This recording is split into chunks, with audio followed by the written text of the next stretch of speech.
মধ্যপ্রদেশের সভা থেকে ফের হুঙ্কার প্রধানমন্ত্রীর। অপারেশন সিঁদুর নারী শক্তির প্রতীক। অপারেশন সিঁদুর ভারতের শৌর্যের প্রতীকে পরিণত হয়েছে মন্তব্য নরেন্দ্র মোদীর। सिंदूर ये हमारी परंपरा में नारी शक्ति का प्रतीक है और यही सिंदूर अब भारत के शौर्य का प्रतीक बना है। आतंकवादियों ने भारत की नारी शक्ति को चुनौती दी है। बड़ी संख्या में बीएसएफ की हमारी बेटियां मोर्चे पर रही थी, मोर्चा संभाल रही थी। सीमा पार से होने वाली फायरिंग का मुंह तोड़ जवाब दिया। कमांड एंड कंट्रोल सेंटर से लेकर दुश्मनों की पोस्टों को ध्वस्त करने तक बीएसएफ की वीर बेटियों ने अद्भुत शौर्य दिखाया है। अब घर में घुसकर भी मारेंगे और जो आतंकियों की मदद करेगा उसको भी इसकी भारी कीमत चुकानी पड़ेगी। अगर तुम गोली चलाओगे तो मान के चलो गोली का जवाब गोले से दिया जाएगा।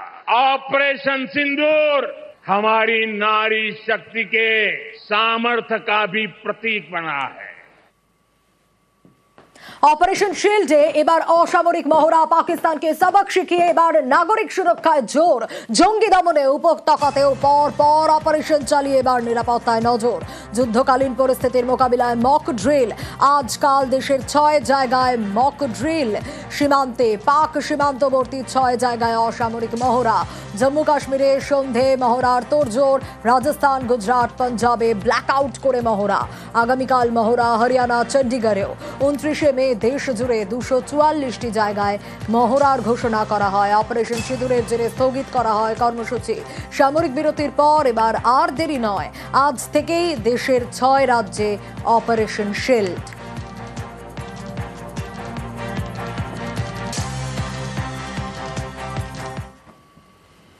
রাষ্ট্রের স্বার্থে জাকার্তায় অল আউট সওয়াল অভিষেকের। পেহেলগাঁও হামলার পর উপত্যকায় কমেছে পর্যটক সংখ্যা।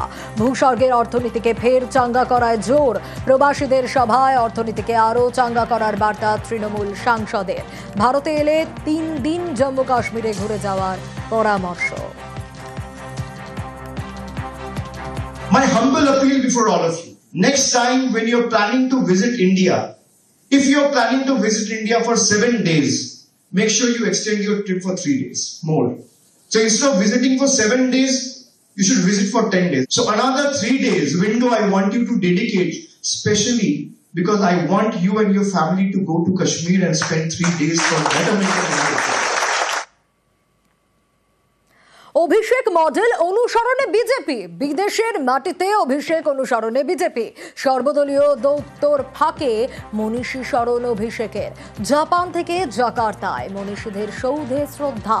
রাসবিহারী বসু থেকে রামকৃষ্ণ মিশনে অভিষেক।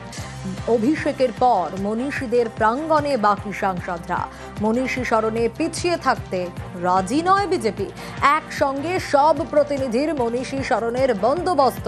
কুয়ালালামপুর থেকেই একযোগে মনীষী দর্শন। কেন্দ্রের শীর্ষ স্তর থেকে বিষয় নির্দেশ।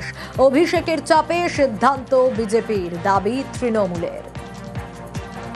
যারা গেছেন ভারতবর্ষের কথা বলতে অপারেশন সিন্দুর নিয়ে, তার বাইরে কিন্তু অভিষেক বন্দ্যোপাধ্যায় আইএনএ মেমোরিয়ালে পৌঁছে যাওয়া, যেখানে ঐতিহাসিক একটা গুরুত্ব রয়েছে, যে মনীষীরা রয়েছেন বিদেশের মাটিতে যেখানে সংরক্ষণ করা হয়েছে সেখানে শ্রদ্ধা জানানো, এটা কিন্তু দলীয় তাদের কর্মসূচিতে ছিল না, কিন্তু অভিষেক বন্দ্যোপাধ্যায় পৌঁছে গেছে। সূত্র মারফত যেটা জানতে পারলাম, ইতিমধ্যে দলীয় কর্মসূচিতে নিশ্চিত করে দেওয়া হয়েছে। তো দেখে নাও তো সেখানে কোনো একটা ভারতবর্ষের ঐতিহাসিক কথা কিংবা জায়গা, ভারতবর্ষের কোনো মনীষী সেরকম কেউ আছে কিনা যার কাছে এই টিমটা পৌঁছে যাবে অভিষেক বন্দ্যোপাধ্যায় পৌঁছানোর আগে। বাংলার সন্তান হিসেবে আমরা সত্যি গর্বিত যে অভিষেক বন্দ্যোপাধ্যায় দেখানো পথে ডেলিগেশনের প্রত্যেকটি মেম্বার তারাও কিন্তু সেই পথে হাঁটছে। যে সর্বদলীয় প্রতিনিধি দলের সদস্য হিসেবে অভিষেক বন্দ্যোপাধ্যায় রয়েছেন, সেই সর্বদলীয় প্রতিনিধি দলের মধ্যে থেকে অভিষেক বন্দ্যোপাধ্যায় তিনি নিজে জাপান থেকে জাকার্তা একাধিকবার নানা মনীষীদের বাড়ি গিয়েছেন, সম্মান জানিয়েছেন এবং বিভিন্ন জায়গাতে তার নজরে যা এসছে তা নিয়ে তিনি কথাও বলেছেন কলকাতাতে থাকা দায়িত্বপূর্ণ ব্যক্তিদের সঙ্গে, এমনকি দূতাবাসের ব্যক্তিদের সাথেও। অনেকেই বলছেন এর ফলে বাঙালিয়ানা বা বাঙালি অস্মিতা বা মনীষীদের সম্মান জানানোর ইস্যুতে বাকি রাজনৈতিক দলের যারা সদস্যরা ছিলেন তাদের উপর কোথাও গিয়ে চাপ তৈরি হচ্ছে। এই সর্বদলীয় প্রতিনিধি দল সর্বশেষ সফর করতে চলেছে কুয়ালালামপুরে। আর সেই সফরের ক্ষেত্রে কি উল্লেখ্য, যেটা জানতে পারা যাচ্ছে সর্বদলীয় প্রতিনিধি দলের সদস্যদের জন্য যে ট্যুর প্ল্যান করা হচ্ছে, অর্থাৎ কে কোথায় কবে কখন মিটিং এ থাকবেন, সেই দল কোথায় কোথায় যাবে, সেখানে একেবারেই প্রথম থেকে মনীষীদের বিভিন্ন স্থানগুলিতে যাওয়ার পরিকল্পনা নেওয়া হয়েছে। আগামী বিধানসভা নির্বাচনের ক্ষেত্রে এই রাজ্যে বাঙালি অস্মিতা, বাঙালিয়ানা অন্যতম ইস্যু হতে চলেছে।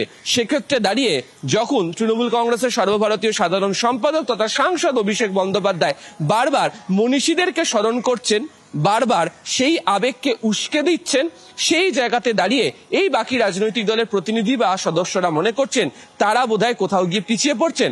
অনেকেই বলছেন এটা কার্যত কোথাও গিয়ে কেন্দ্রের প্রেশার পলিটিক্সের জায়গা নিয়েছে। ফলে সব মিলিয়ে বাঙালি অস্মিতার পাশাপাশি মনীষীদেরকে আবেগকে সামনে রেখেও যে স্থান তৃণমূলের প্রতিনিধি আগে গ্রহণ করলেন, কার্যত তাকেই অনুসরণ করতে বাধ্য হচ্ছেন বাকিরা। ক্যামেরা সুব্রত জানার সাথে আবির ঘোষাল, নিউজ 18 বাংলা, কলকাতা। আবারও কেন্দ্রীয় বরাদ্দ পেল রাজ্য। জাতীয় গ্রামীণ স্বাস্থ্য মিশনের টাকা পেল রাজ্য। কত টাকা পাওয়া গেল, আরো ডিটেইল এই বিষয়ে জানাতে পারবে সোমরাজ রয়েছে আমার সঙ্গে। সোমরাজ, দেখো, দীর্ঘ 2 বছর ধরে এই জাতীয় গ্রামীণ স্বাস্থ্য মিশনে টাকা বরাদ্দ বন্ধ রেখেছিল কেন্দ্র। যদিও গত অর্থবর্ষের শেষ কিস্তির টাকা কেন্দ্রীয় স্বাস্থ্য মন্ত্রক দিয়েছিল রাজ্যকে, কিন্তু তারপরে রাজ্যের তরফে বারবার এই গত 2 বছরের বকেয়া টাকা নিয়ে দাবি করা হয়েছিল কেন্দ্রের কাছ থেকে জাতীয় গ্রামীণ স্বাস্থ্য মিশনের জন্য। যেটা নবান্ন সূত্রে খবর, কেন্দ্রের তরফে রাজ্যকে 391 কোটি টাকা দেওয়া হচ্ছে এই জাতীয় গ্রামীণ স্বাস্থ্য মিশনের জন্য। ইতিমধ্যেই সেই টাকা দেওয়ার জন্য অনুমোদন কেন্দ্রীয় স্বাস্থ্য মন্ত্রকের তরফে নবান্নকে দেওয়া হয়েছে বলে সূত্র মারফত জানা যাচ্ছে। গ্রামীণ স্বাস্থ্য ব্যবস্থার পরিকাঠামো, সুস্বাস্থ্য কেন্দ্র সহ একাধিক ক্ষেত্রে এই কেন্দ্রীয় বরাদ্দ ব্যবহার করা হয়। ইতিমধ্যে কেন্দ্রীয় স্বাস্থ্য মন্ত্রকের তরফে চিঠি দেওয়া হয়েছে রাজ্যকে, খুব শীঘ্রই রাজ্যের কোষাগারে এই অর্থ আসবে এবং রাজ্যের প্রশাসনিক মহল মনে করছে দীর্ঘ 2 বছর ধরে যে এই প্রকল্পের টাকা কেন্দ্র আটকে রেখেছিল, এবার থেকে রাজ্য মনে করছে যে গতানুগতিক, অর্থাৎ যে প্রক্রিয়ায় টাকা পাওয়ার কথা কেন্দ্রের থেকে, সেই প্রক্রিয়ায় এই খাতে কেন্দ্রের থেকে টাকা পাওয়া যাবে। বেশ, আর নজর রাখবো এবার পাক চর যোগ কলকাতাতেও। কলকাতার 3 জায়গায় এনআইএ এর তল্লাশি। কোথায় কোথায় তল্লাশি চললো আপনাদের জানাবো। আগে দিল্লি থেকে গ্রেপ্তার পাক চর সিআরপিএফ জওয়ান মতিরাম জাট। আরো ডিটেইল আপডেট দেবে অমিত রয়েছে আমার সঙ্গে। অমিত, কোথায় কোথায় তল্লাশি চললো, কি কি আপডেট পাওয়া যাচ্ছে? দেখো, ধৃত সিআরপিএফ জওয়ানের সূত্র ধরেই কলকাতার পাশাপাশি পার্শ্ববর্তী রাজ্য আসাম এবং অন্যদিকে দিল্লি, গুজরাটেও কিন্তু অভিযান চালানো হয়েছে ন্যায়ের তরফে। কলকাতায় যে অভিযান চালানো হয়েছে সেক্ষেত্রে ডায়মন্ড হারবার রোডে একটি ট্রাভেল এজেন্সির দোকান বা অফিসে তারা গিয়েছিল, এনআইএ টিম পৌঁছে গিয়েছিল এবং জানা যাচ্ছে যে 1 বছর আগে এই ট্রাভেল এজেন্সির যিনি মালিক রয়েছেন তার মাধ্যমে একটি ট্রানজাকশন হয়েছিল। সেই ব্যাংকিং লেনদেনের সঙ্গে এই ধৃত সিআরপিএফ জওয়ানের ব্যাংক অ্যাকাউন্টে কিন্তু লিঙ্ক পাওয়া যাচ্ছে।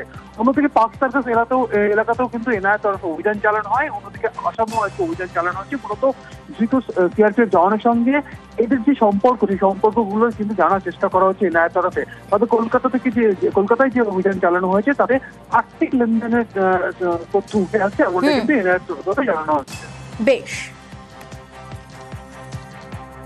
উনি যা নিয়ে এসেছিলেন 5000 রেকর্ড নিয়ে এসেছিলেন, 5000 রেকর্ডে সার্চিং করে যে উনি 5000 কিছু রেকর্ড পাইনি, ঠিক আছে, তাহলে রেকর্ড পাইনি, তাহলে ওই নম্বরে সেম অন্য রেকর্ড পেয়েছে 3টে ট্রানজ্যাকশনে, যে আমরা pay point India third party apps দিয়ে করেছিলাম, মানি ট্রান্সফার করি থার্ড পার্টি অ্যাপস দিয়ে হয়, মানি ট্রান্সফার হয়, ঠিক আছে, ও টাকা নেয় আমিও টাকা নেই, সব মিলিয়ে কাজ হয়।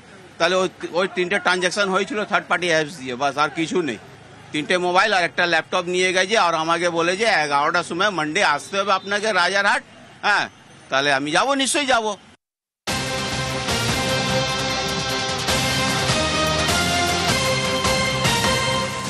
পুলিশ হেফাজতে অনুপ্রবেশকারী আজাদ শেখ। ৪ জুন পর্যন্ত পুলিশ হেফাজত আজাদের। ভুয়ো নথি তৈরির পিছনে বড় চক্র। আজাদকে আরও জেরার প্রয়োজন বলে পুলিশের দাবি। ৪ জুন পর্যন্ত পুলিশ হেফাজত আজাদের। পুলিশের আবেদনে সারা আলিপুর আদালতে বাংলাদেশি অনুপ্রবেশকারীকে পুলিশ হেফাজতের নির্দেশ।